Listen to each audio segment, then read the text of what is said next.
ඉතින් අද ඉරිදා දවසක් අද අපි ගියා සෝමාවතී චෛත්‍යය වදින්න. මේ යන ගමන් මට මතක් වුණා පොඩි දෙයක් ඕගොල්ලන්ට කිව්වොත් හොඳයි කියලා.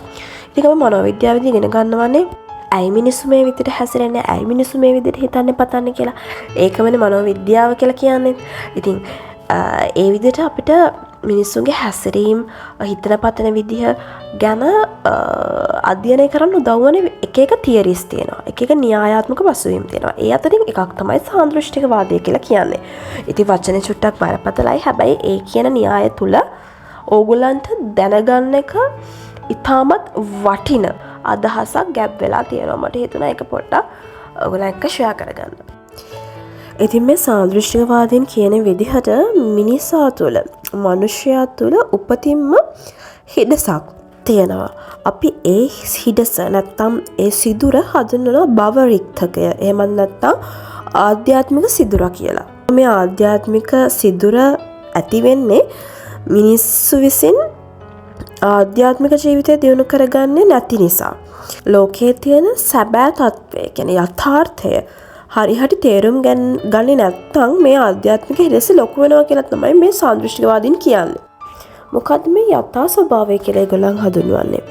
යථා ස්වභාවය කියලා කියන්නේ ලෝකේ පැවැත්ම, ජීවිතේ පැවැත්ම, ඒකේ තේරුම, ජීවත් වීම, මරණය, හැම දෙයකම තියෙන අස්ථිර ස්වභාවය, නොපැවැත්ම, ඒ වගේ ධර්මතා ගැන අවබෝධය අඩු වෙනවත් එක්ක මේ ආධ්‍යාත්මික සිදුර විශාල වෙනවලු. ඒ සිදුර කුඩා කරගන්න පුළුවන් ආධ්‍යාත්මික ලෝකය ගැන අවබෝධය වැඩි කරගන්න එකේ. ඉතින් ආධ්‍යාත්මික ලෝකය කිව්වහම ඔයගලන්ට මතක් වෙනවා ඇති පන්සල් යන එක කියලා. ඇත්තටම පන්සල් යන එක, වදින පුදන එක, පන්සිල් පද ආරක්ෂා කරන එක විතරක් නෙමෙයි ආධ්‍යාත්මික ලෝකය කියලා කියන්නේ. ආධ්‍යාත්මික ලෝකය කියලා කියන්නේ මම කලින් කිව්වා වගේ ජීවිතේ යථා ස්වභාවය, මේ ලෝකයේ යථා ස්වභාවය මොකද්ද කියන එක තේරුම් ගන්න පුළුවන් නම් අනේ එතනදී අපිට ආධ්‍යාත්මික පැත්ත අපේ දියුණු කරගන්න පුළුවන්.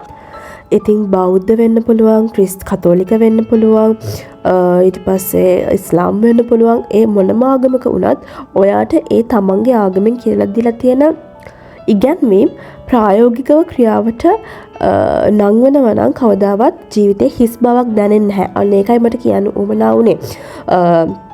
ආධ්‍යාත්මික ජීවිතය දිනු කරගන්නවා කියලා කියන්නේ පන්සල් යන එකවත්, පල්ලියට යන එකවත් කිසිම දෙයක් නෙවෙයි.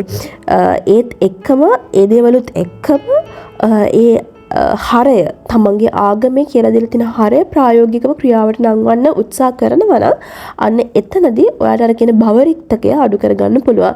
එතකොට ඔයගලන්ට මම ජීවත් වෙනවා කියන හැඟීම ඇති කරගන්න පුළුවන්. ජීවිතේ හිස් බවක්, කලකිරුණු ස්වභාවයක් ඇති වෙන්නේ නැහැ.